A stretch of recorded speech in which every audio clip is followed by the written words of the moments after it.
嚟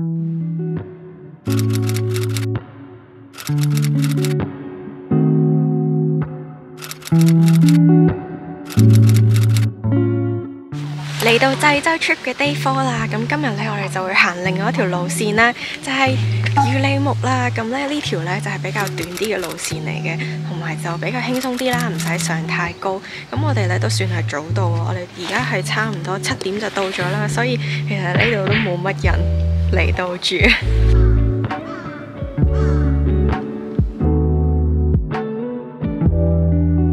呢一度都好大風喎，估唔到山腳呢一個位就已經係咁。呢一度呢都係有管制時間啦，不過呢就係晏啲嘅，因為呢佢條路線比較短啲。呢一條路線比較輕鬆啲呢，就係因為其實我哋揸車上到嚟海拔970啦，咁所以呢就唔使攀升好高啦。咁個管制時間12點啦，所以12點之前呢就要入呢一個閘口啦。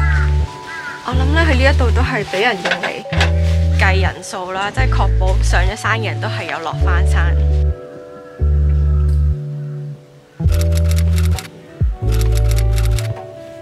呢一條路線呢都係有呢個小火車軌，我諗可能佢都係用嚟運物資啦，同埋救人。呢一段路呢，喺個地圖上面睇呢，頭一段呢就已經係紅色線啦，真係最難行啦。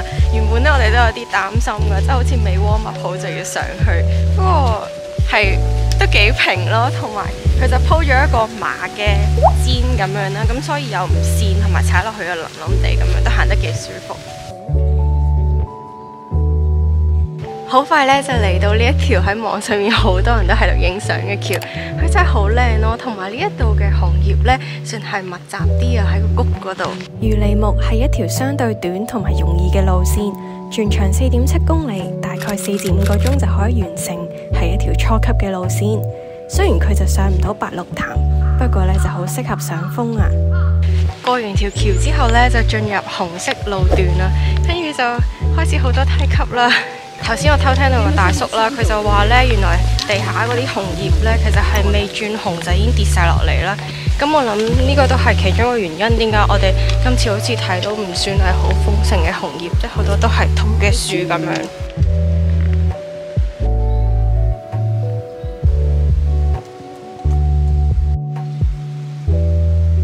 行下呢，又落少少雨。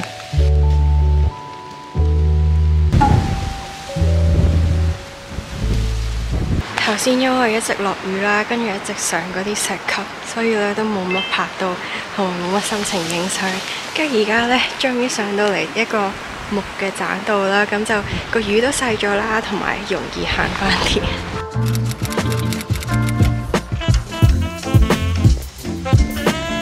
上到嚟平原呢一個位咧，好大風啊！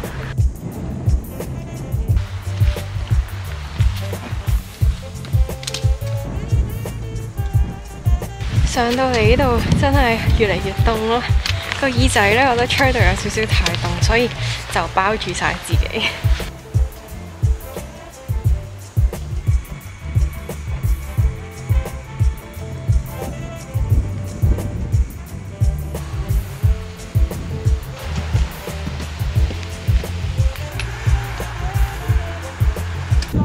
呢一度呢，有一個牌喺度講嗰啲火山仔。跟住其實雖然好多霧啦，但係都睇到噶。雖然就好大霧啦，但係都好大風，所以好快吹走咗啲霧。跟住我哋而家呢個位呢，仲可以睇到個城市嘅景色添啊，同埋都見到海嘅，不過就灰灰地咯。個雨勢大咗好多啊，可能呢度空曠咯，所以我哋係條褲都濕咗好多。另一邊呢一邊。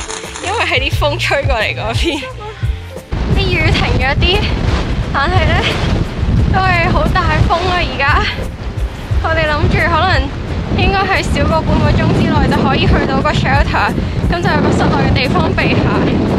但係其實我而家隻襪同埋隻鞋入面都已經濕晒咯。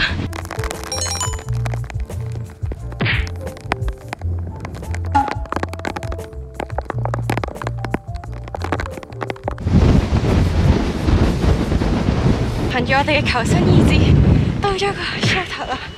唉，我哋快啲入去，可能整翻乾嗰啲衫褲鞋襪先。入咗去坐低先，有個位擋下。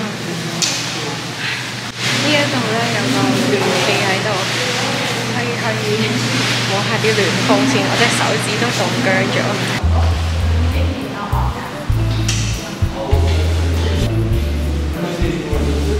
而家就除晒啲嘢，諗住等佢乾下，希望落山之前可以乾多啲。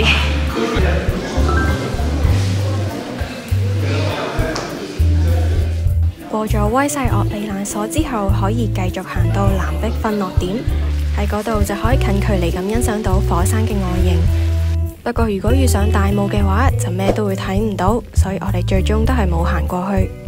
而家我哋就離開個 shelter， 然後落返山啦。但係其實都落緊雨咯。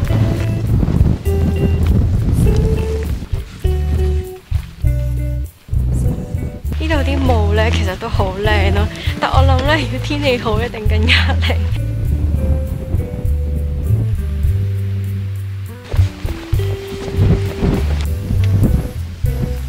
我仲記得頭先我行過嚟呢條路嘅時候呢，係行錯咗路啦，因為呢，佢有好多石頭啦，跟住我就唔知應該跟住邊度行，跟住越行就越偏，跟住去咗大道。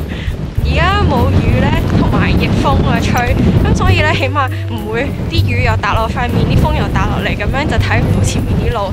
而家其實都算係舒服啲咯，同埋啲風好似拱住我行咁。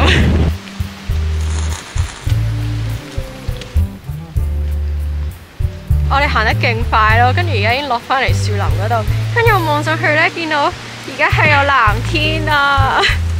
但係好啦，後面都係有少少雨吹緊過嚟咁嘅。又開始落過雨啦，小心啊！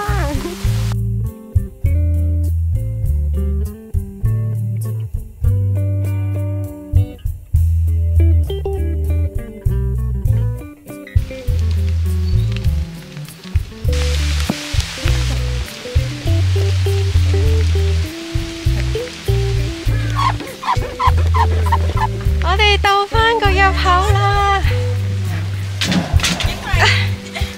耶！仲有呢度第三個甩底，甩底。呢度擺咗好多火山岩喺度，應該係講緊係 UNESCO 嘅原因呢，就係因為呢一啲地質。落到嚟停車場度都係咁大雨啊！我哋上山呢就用咗3個鐘啦，跟住落山係超快咯，係2個鐘。咁其實我覺得我哋都唔算係行得慢嘅人咯，原來我哋一直都係俾影相耽誤咗。同埋我哋其實呢，而家咁樣唔影相呢，係一啲都唔攰咯。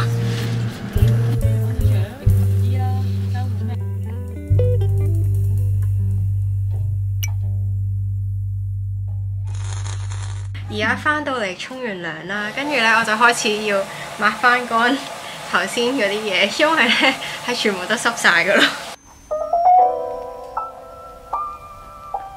而家個天變返晴天咯，咁所以我哋就諗住周圍行下啦，因為其實呢一度海邊呢都係幾靚嘅。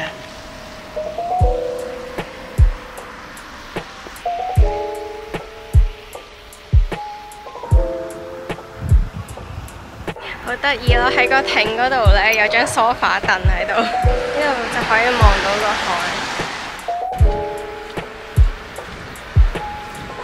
而家就係沿住個海邊行啦，去呢，因為除咗車路之外啦，海邊呢仲有一條幾好嘅行人路啦，就係可以貼住個海嘅。咁我哋呢，如果見到啲靚嘅地方，就可以影下相咁樣咯。一路行呢都好感嘆，個海好大啦，同埋個天都好大咯。嚟咗一個馬路邊嘅 observatory deck 咁嘅嘢，跟住呢，佢呢度其實係勁多雜草，好似係好耐冇人嚟過咁。但係啲雜草呢係已經攀晒上個欄杆度。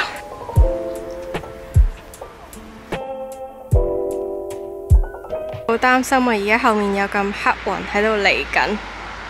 佢以好快嘅速度喺度移動緊，好靚啊！呢條海邊小路仲有芒彩隔離。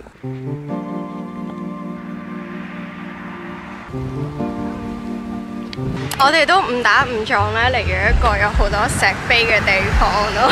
呢度好似都係一個景點嚟嘅，因為咧有一架旅遊巴，啱啱咧就有好多本地人上翻車，咁可能佢哋就專登嚟呢度影相。紀念碑上面寫住抗蒙滅胡。喺元朝嘅時候，呢兩位將軍都喺濟州島呢片土地上面對抗蒙古人嘅入侵。崖穴位於濟州嘅西北部，佢沿住海邊嘅公路被譽為係濟州海岸公路入面最靚嘅一條。喺度可以一邊遊車河，一邊欣賞濟州嘅大海。跟住晚餐呢，我哋就會食我哋住宿嘅附近嘅一間海鮮餐廳，咁佢就有個海膽飯，見到幾吸引啲相。